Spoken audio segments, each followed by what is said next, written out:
Okay, on walk 38, I'm with Anik here. I'm not going to be showing any photos or any... So basically, if anybody's listening to this, I'll no doubt soundtrack over it anyway. I'll normally don't work somewhere... Actually, we're in a nice, quite a nice part of the world, just outside South Queen's Ferry. It's actually remarkably peaceful. And I've got no idea where we're walking, but we're walking somewhere, walking some woodland. Trails perfect. It's trails nice and soft. Yep, first time I've ever had a walking buddy here, so it's always nice to have someone out here. I'm never really sure who's watching these videos. I'm never even sure where they're from or anything like that. It's not something that I take too seriously, although I do obsessively look at how many views I get. Even though they're only like about, I think we're up to about 400 views or something, over 400 views. Something silly like that, but nobody likes them that much, so we're not that popular. There will be. There will be now. No, there will be. Well, there will be now that company. Yes. Of course. It's only when they realised that I was an overweight middle-aged man that... Dutch blonde. Exactly. You've got...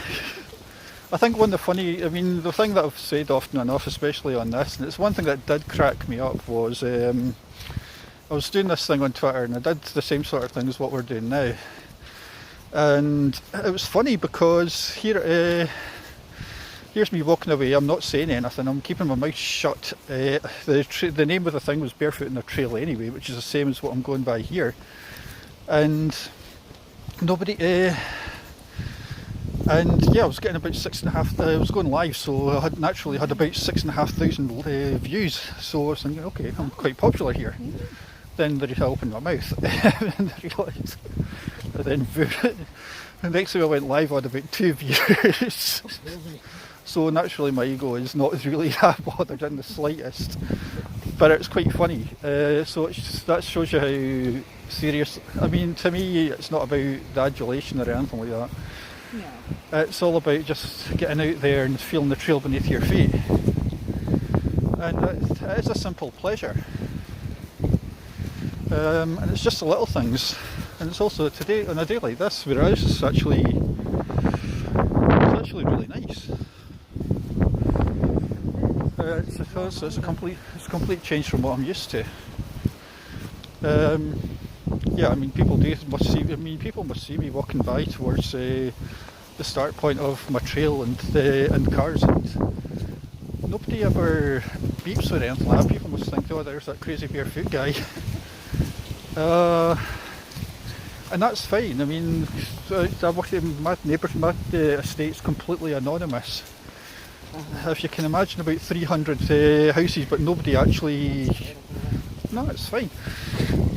It's fine. 300 people that don't know you. And that's because I suppose the place I grew up in, everybody knew somebody who knew you, and subsequently they knew your business, and subsequently they knew everything apart from your DNA. I'm sure they could probably find out your blood type easy enough. Wherein even the street that I used to live in, it was kind of the same. It was always kind of it was always everybody knew somebody who knew you, and because you get some people that live in some places for practically all their lives, then they know everything about you, and you kind of, I mean, I'm not saying I'm a private person. I'm quite an open book. I'm brutally honest about my own life. I'll be the first one to admit my own mistakes. But I don't like people reminding me about something that happened 20, 30 years ago. I like to think that I've moved on from quite a lot of things in my life. Or I kind of like to think that I left school about 25 years ago or thereabouts. Okay. So I kind of like where I am because nobody, like I said on our way here, excellent. Been ages since I've done this sort of thing. Well, you wanted me to show you. No, it's great. No, it's a positive. This is good. Can just see a plane taking off. I don't know if I've caught it on camera, but I suppose that's doing nothing for my fear of flying. But It's true, isn't it? yeah, I've got this path. I think. remember that. Well, it's quite funny. I've had quite a few bad experiences with that sort of thing. Now, I guess about, what was it, 20 years ago, about 19, 20 years ago, back end of 99, had to do 4 flights, and all of them were to, my dad was living abroad at the time, obviously for the sake of this I'm not going to say where, but he was living abroad, and basically I had to take off from Prestwick into I think it was back end of November 99, and basically to get to where my dad was, it was Prestwick to Stansted to Carcassonne, and both flights were like being on a roller coaster. So okay, got to Carcassonne, hit the beer as you would. Funnily enough, got to Carcassonne right in the middle of an agricultural strike. But the French are a lot more militant than what we are. Yeah. The French like a strike or a day off, take your pick. And yeah, so obviously I had a couple of French beers, and that was okay. Then they got back, and eventually, obviously a week later, we had the same flights. Then the same sort of thing happened. Now on the last one between Stansted to Prestwick, right at the back, because the turbulence was so bad, we had there was this baby screaming, and there was this baby in, which made it even worse. Then I suppose then about 18 months later, we had a bunch of us were going on a lads holiday, and just before I'd been knocking the beers in, had about 4 or 5 beers. And I was nervous, and I could feel myself getting nervous, and then the anxiety completely took over, and I couldn't move. So fair enough, before my honeymoon to wife number 2, God, I've been greedy, Christ, it sounds Elizabeth Taylor, eat your heart out with this one. And it shows you how seriously I'm taking the idea of my batteries. These things happen. I think when adults start behaving like children. However, yeah, just again, same sort of thing. I took a panic attack, and then sure enough, I went on one of a few months ago, I went on one of those ghastly EasyJet Fearless Flyer courses. All right. And that actually made it worse. Really? Yeah, it's quite funny, because, I mean, okay, right, it was EasyJet, so I've had a bit of experience with psychiatry. I've worked in the I work in the field, and it was funny because you're shown to your chair, and but it was over in Irvine. I'd never been to Irvine. I don't really know that part of the country that well. Anyway, so I went over, and we sat down, and then eventually this guy came on, and it was a big Cockney guy called Lawrence. Which also put me kind of ill at ease, but I was still kind of wondering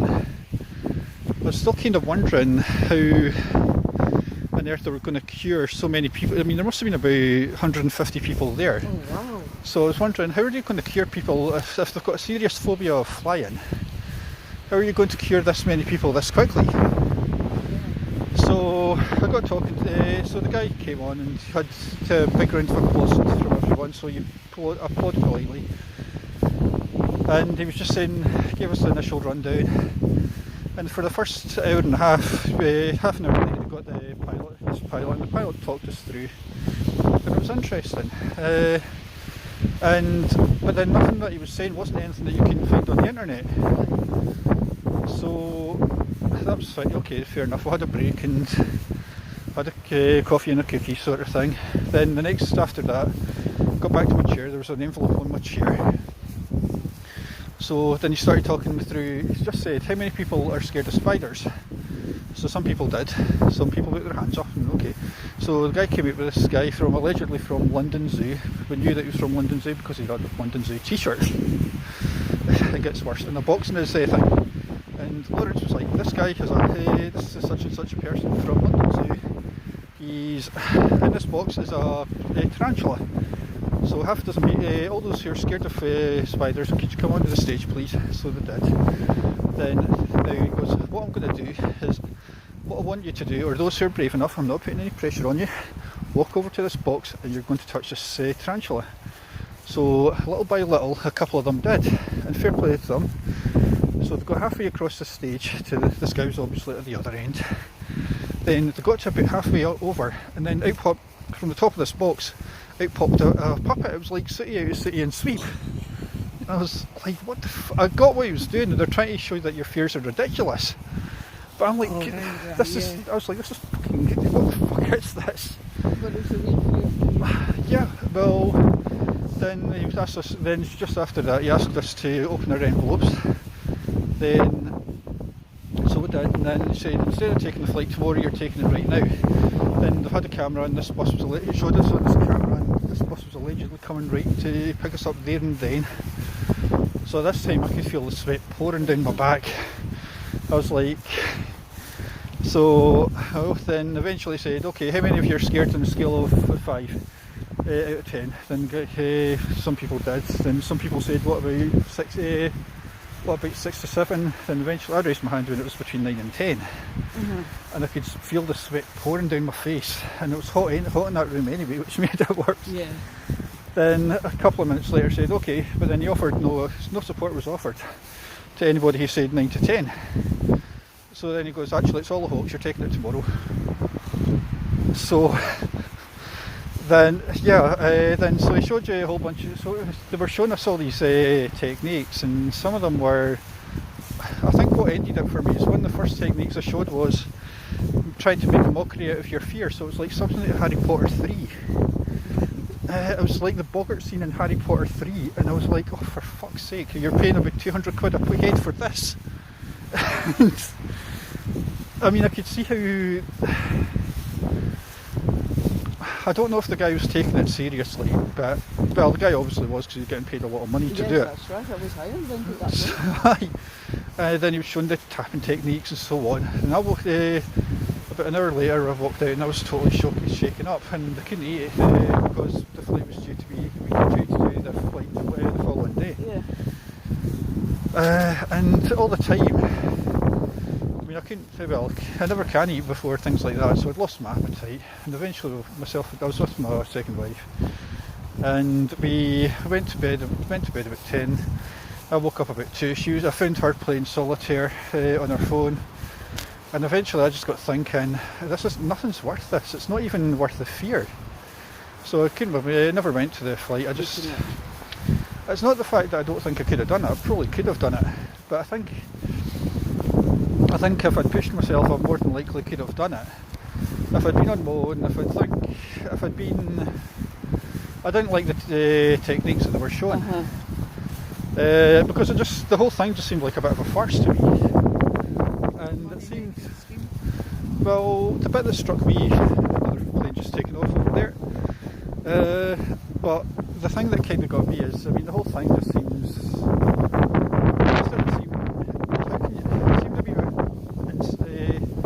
if anybody had serious phobia, they're not going to be cured in about 3 hours.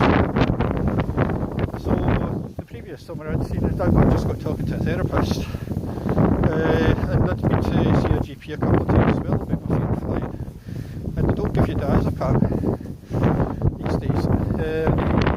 They're just because it's too addictive. But the theory behind diazepam is that it gets you onto the plane. Yes. And it gets your confidence, and no matter what you're doing, be it sailing, be it anything else, it gets you over that initial fear. So that's fine, and I can totally understand that. But then, yeah, you can't cure 150 people. So I emailed the course director this, and the course director said, yeah, I've got a 95% success rate. Right, so I'm like, okay, you're talking to the wrong person here. I'm going to tear you a new arsehole. So I did. So I was like, okay, how did you get your? I didn't get an evaluation form. And he goes, no, only people that complete the course get it, and they get the evaluation form. So I was like, okay, great. But what if you don't? So does that mean that my opinion does not count for anything because I didn't complete the course? Oh, exactly. So that's how they got the 95%. That is exactly how they did it. So eventually I got a refund, and it wasn't refunded into my account. Because I was a present, I got it refunded into my ex-wife's. Yeah, don't get me started on that one. Yeah, it's my present, but she gets a refund on it. Anyway, that's for another one altogether. But yeah, so that was my. I mean, okay, yeah, I do have a fear of flying. I mean, to be honest, I probably could have taken the flight just because, but then I think it's just the hassle of it. Because what I was doing, that night, I was the night where I couldn't sleep. I was doing a bit of research because she always had a thing about going to Amsterdam together. And originally that's where her honeymoon was meant to be. Yeah, I've never been. But it's only what, an hour, 10 minutes? Yep. But I mean, basically, even if the engine does conk, even if your engines do conk out, you can. I mean, like you're landing Schiphol anyway. So you know, because of the velocity. No, you've landed in Schiphol. I mean, because you can stay in the air over an hour anyway. If both engines conk out, I mean, they can last. And it's something. This is nothing that you can't look up on the internet. You can still carry on for that length of time. I know because I heard it from the pilot and I checked out on the internet. So that was, I mean, in that respect, it was quite. But yeah. Right. But yeah, it was quite. I mean, I know it's quite. I could have done it, but I mean, I think it's just. But it turns out that you're only about 4 hours faster going by train to Amsterdam than what you are by bus, by plane.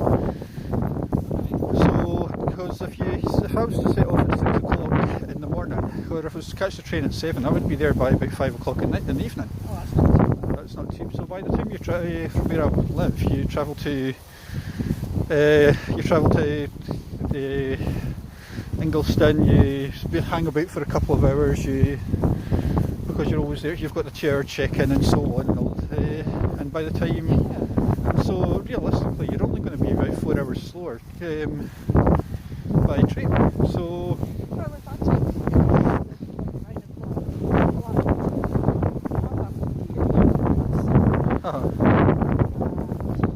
then I'm with my mum's. Yeah. So about 11. Yeah. So this is an hour difference as well. So yeah. you're going back an hour. The other thing is, I mean, my ex-wife is also from Kirkwall. I mean, that's even apparently that's maybe one of the worst sea journeys ever, because you've got the swell between over the Pen and the Firth. But I mean, apparently the sea journey over there's maybe. But then I suppose it's the same because I've got another friend whose partner's from Harris, and it's the same sort of thing. Yeah.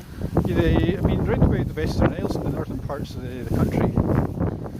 To get planes up there, you're talking about 400 quid, and also you're talking about all the hassle, and so on. But no, I suppose I've always said that. Okay, I mean, I've done most of those hills over there. Direct, actually, it's a beautiful view. It is, isn't it? I've done most of those hills over there. Yep. The highest point is. It's funny, I just live at the other side of those. Live about 5 miles south of those, but I mean those are about 1,800 feet. Good day. Well, I mean, I keep meaning to walk out to explore up there because, funnily enough, I know that the highest point you could actually. I know there's one trail where you could do it barefoot, but I've just. Never got around to doing it. And so this is a is actually the easiest walk I've done ever. No, this is the softest, muddiest. It's the softest walk I've ever done. It's normally the. Just standing on a big stone. No, it's the path that I normally walk, because we've hardly had any rain of late, then it's, and this is actually quite nice and smooth. I've never been as far as this. Right. Because I got turned away long before. Okay, we're just two barefoot walkers. I mean, they're going to turn us away for excessive nudity here.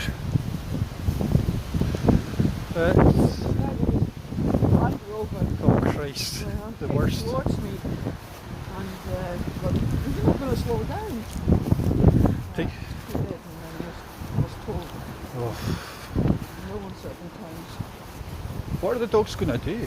I mean, what Well, what they said damage? there's wildlife, and Aye, there was all these butterflies that could have maybe, yeah, but There there's was lots of butterflies about. And I thought, well, the dogs are going to chase the butterflies.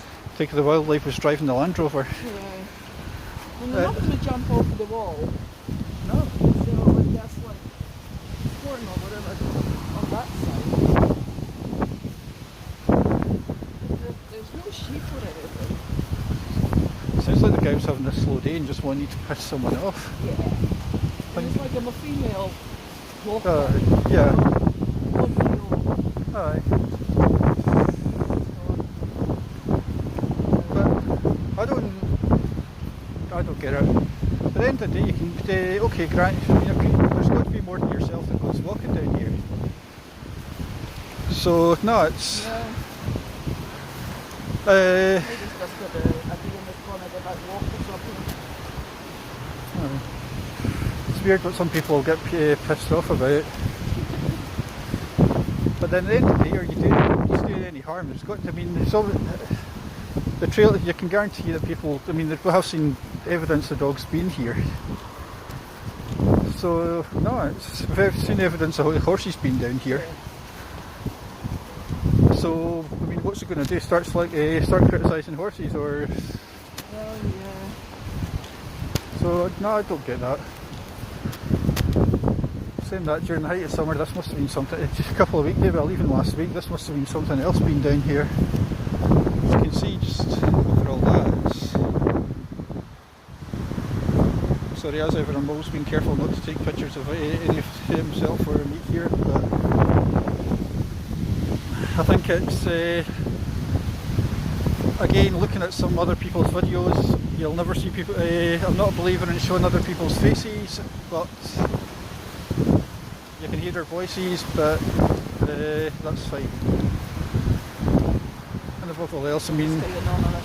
to a point, it's plainly obvious who I am, but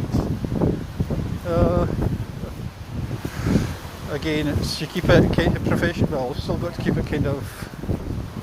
It's not about your face, is it? It's not really about that. It's just really about a couple of people just walking barefoot. It's quite.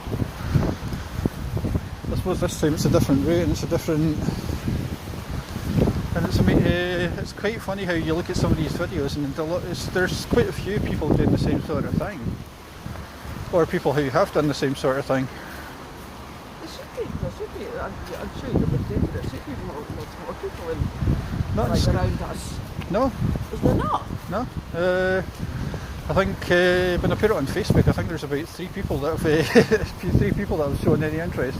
Really? Yeah, it's very much an American thing. But there's a lot of Americans who, but then they tend to be quite militant. So they're talking about, yeah, we're allowed to. Aren't we allowed to go into certain restaurants barefoot? And Oh well. that's where I would draw the line. Yeah. There's been quite a few people blogging about how they get kind of kicked out of different shops because they're barefoot. Up here there's a little bit here and there, but I think talking to a few people about it, how a lot of people think about doing it, but they feel a bit self-conscious doing it. But then if you take a path like this, It's deserted. there's nobody around. Also, if there's two of you as well, then that kind of gives you a bit more confidence. If there's a group or the times where I felt, I mean, most of the time when you do this, you do it alone, and you do feel self-conscious. I've spoken often enough about it, and I've read a few books about it. Well, was it Barefoot and Beyond before, or Barefoot and Beyond by Lynn Albert, the lady that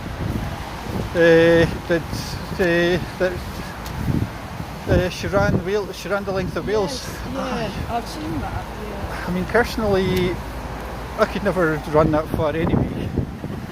I have no desire to run the length of anywhere. Nope. My days of running are long gone. You might see me running for a bus, but beyond that, and even then, need an oxygen tent thereafter, but could walk 26 miles, but yeah, I know, but that's an easier pace, isn't it? But I mean, to be honest, my knees wouldn't. I know for a fact my knees would be totally goosed after that. After the hip replacement. You're still walking pretty well though. Yeah, that's like 10 years ago now. So I should be walking a lot slower, so I do apologise. Listen, I'd I rather know. keep a good pace up. Okay. It's not as tiring. I'm used to walking the dogs, so this is Yeah. like a normal pace. So I mean, this is just. But no, it's my days of running are long gone. Walking, fair enough. Walking, I actually find it quite relaxing. I've always found it quite relaxing.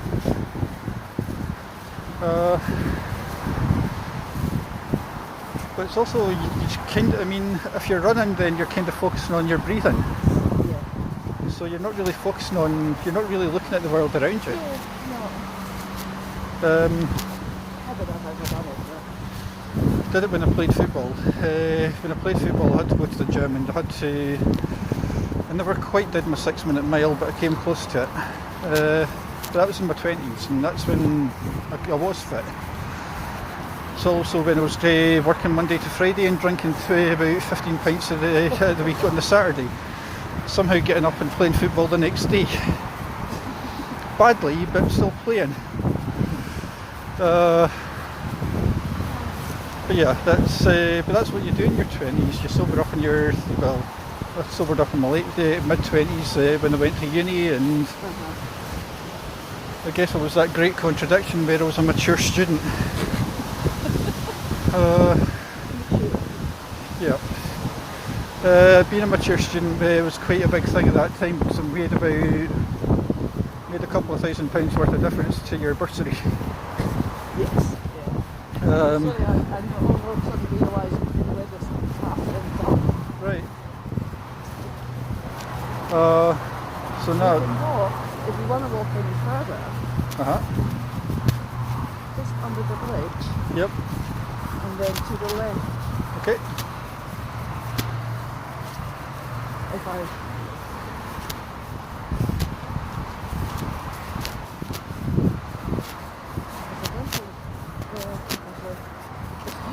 and all the dog walks. Nice.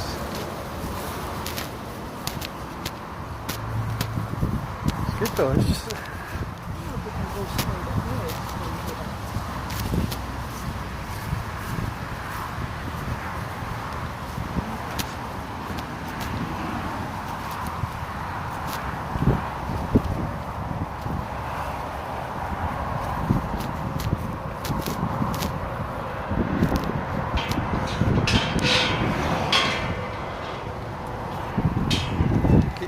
Thanks.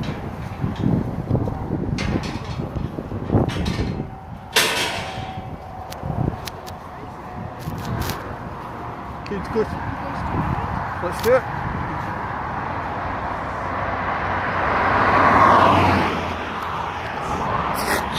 Of course, he's used to the suburban. Well, Yeah.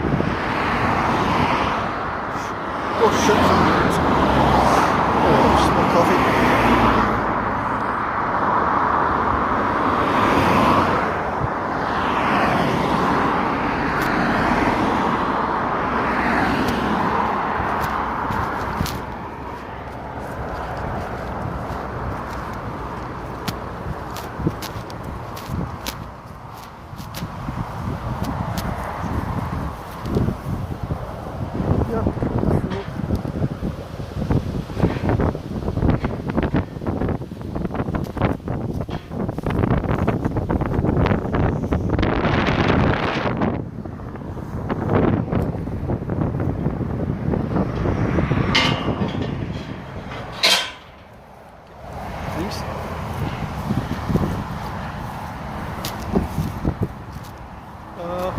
technically, let's